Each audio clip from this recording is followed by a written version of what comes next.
Bonjour à toutes et à tous, j'espère que vous allez bien. Alors aujourd'hui je vais vous montrer dans cette vidéo qu'il est hyper simple de faire du vlogging moto à moindre coût, je dirais même mieux, vous allez pouvoir faire ça gratuitement. Alors comment faire ça? C'est hyper simple. Il va falloir juste une chose. Alors ça c'est une chose qui soit traîne chez vous, soit vous avez un ami qui va pouvoir vous le prêter.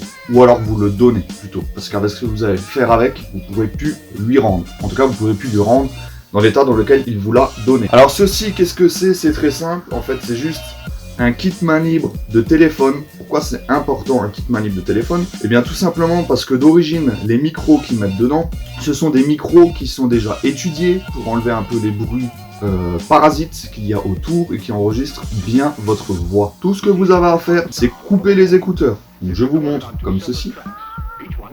Et vous avez un micro-cravate qui peut d'ailleurs servir comme micro-cravate simple quand vous faites de la présentation ou des vidéos face caméra comme celle-ci. Ou alors, dans le cas présent, je vais vous montrer comment faire du vlogging moto gratuitement. Ensuite, pour l'enregistrement du son en lui-même, vous avez deux solutions. Tout dépend du matériel que vous utilisez pour filmer. Moi, en l'occurrence, j'ai une GoPro, une Hero 7 Black, et il existe un adaptateur, donc USB-C, vers jack pour brancher des micros à la caméra. Et là, la synchronisation se fait toute seule. Cependant, ce putain d'adaptateur de merde coûte 50 balles. Et encore, 50 balles, c'est quand c'est pas cher. Donc, c'est pas le sujet de la vidéo. Là, on essaye de faire des trucs un peu, je dirais, entre guillemets, low cost, pas cher. Donc, ce que vous pouvez faire, c'est ce que j'ai fait. C'est que vous branchez donc votre micro-cravate sur votre téléphone. Vous utilisez soit une application dictaphone qui est de série sur votre téléphone, ou alors comme moi, vous en téléchargez une autre. Vous lancez l'enregistrement du son, vous lancez l'enregistrement de la vidéo, et en post-production, vous synchronisez le tout. Donc pour l'installation dans votre casque, encore une fois, vraiment, il n'y a rien de compliqué. Donc sur le mien, je possède une mentonnière. Alors ça, je pense que ça va être hyper pratique pour les bruits de vent sur la route après. Donc si vous avez votre mentonnière, il suffit de l'enlever, comme ceci. Et une fois qu'on est arrivé là, donc moi à droite, j'ai déjà le micro de l'intercom, donc je vais mettre mon micro à gauche. Et pour le coincer, en fait, je vais tout simplement donc prendre la mousse qui est ici, je vais le coincer derrière. Voilà, comme ceci. Donc là, le micro, il est bien coincé derrière la mousse. Tout simplement. Et pour faire passer le câble, alors moi j'ai les sangles de sécurité pour retirer les mousses qui vont bien m'aider pour le faire passer. Si vous ne les possédez pas sur votre casque, vous pouvez toujours passer donc derrière la mousse sur le côté, faire le chemin que vous voulez, à droite, à gauche, ça c'est comme bon vous semble. Hein. Et une fois que j'ai fait passer mon câble, je remets le cache. Et donc là vous avez un montage qui est propre. Fini, il n'y a plus qu'à enregistrer. Comme vous avez pu le voir, concernant l'installation dans le casque, il n'y a vraiment rien de compliqué. Vous avez vu, donc moi dans mon cas... nique ta mère. On peut reprendre la vidéo. Donc maintenant, ce qu'on va faire, c'est qu'on va partir sur la route et on va tester le micro. Donc comme il n'y a pas de mousse sur ce micro, nous allons voir si vraiment il est performant à l'intérieur du casque pour enregistrer une voix et qu'on entende un son clair, net et précis. Allez, on se retrouve tout de suite pour un essai routier, sans transition, on y va. Bon alors, premier point positif, déjà faut se dire que la bécane, elle roule encore. Par contre, je suis en réserve depuis pas mal de temps. Alors j'espère très sincèrement que je vais avoir assez pour aller jusqu'à la station. On va rouler cool, hein, en basse consommation et ça devrait le faire. Je vais sûrement préparer une vidéo pour la GSX-R, pour les gens que ça intéresse. Parce que mine de rien, c'est quand même une moto qu'on peut avoir à vraiment pas cher. Alors bien sûr, quand je dis à vraiment pas cher, il y a à boire et à manger. Hein. Ça, c'est sur les sites, vous savez comment ça se présente. On peut vraiment se faire plaisir avec une sportive qui marche plutôt bien, qui a... ma foi, qui a un châssis pas trop dégueu. Alors après, comme dit, c'est tout à fait subjectif, hein, parce que c'est ma première sportive à moi. Hein. Donc j'ai pas vraiment d'éléments de comparaison. Mais moi je trouve que c'est plutôt pas mal. Je l'ai fait essayer à Ben. Lui il roule en S1000RR.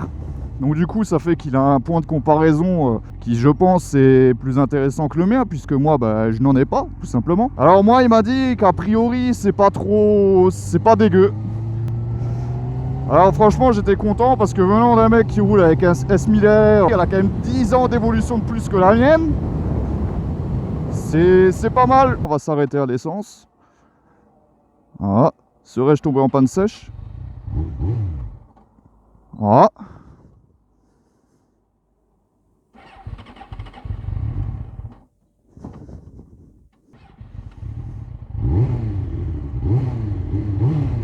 Ne me fais pas ça.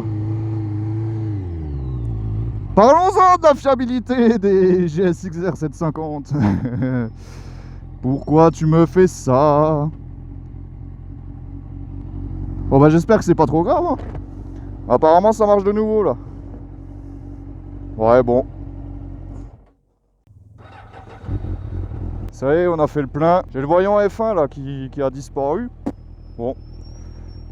Écoutez, je ne sais pas. Est-ce que ça annonce une future panne? Bon, le voyant F1 en lui-même, je sais ce que c'est le voyant injection. Que s'il se met en route, c'est qu'il y a un problème injection. Ou... On va voir, hein, écoutez. Jusqu'à présent, j'ai jamais eu de soucis avec cette moto. Alors ce que je vais essayer de faire après, je vais au moins rouler à 85 km/h. Alors c'est ce que je vous déconseille de faire, hein. Les routes limitées à 80 c'est 80 et on évite de rouler à 85. Comme vous le savez, à 80 ça va, mais à 85 il y a du vent. Et j'ai envie de voir, hein, je vais tester les limites de mon micro pas cher à quasiment 0 €. Je veux voir si jusqu'où il peut encaisser, donc on va se mettre à 85 km/h et puis on va voir ça.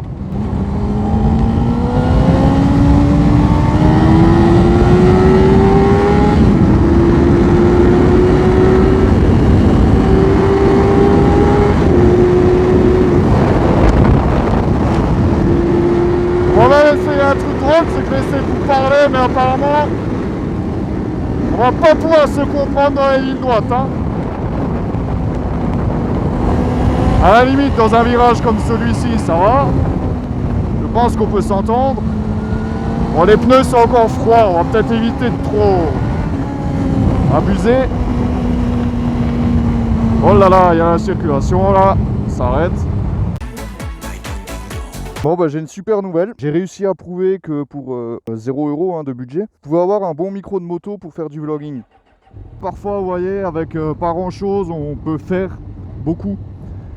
Donc j'espère que ce sera vraiment à la portée de tout le monde, j'espère que cette vidéo vous aura plu. Si c'est le cas, je vous invite à liker, partager, vous abonner à la chaîne et activer la petite cloche si jamais vous voulez voir d'autres vidéos. À savoir que sur cette chaîne, il n'y aura pas que de la moto, alors c'est essentiellement de la moto, de l'enduro, mais pas que. Je vous réserve d'autres choses. J'ai plein de projets avec Benjamin et sur ce, portez-vous bien. À la prochaine.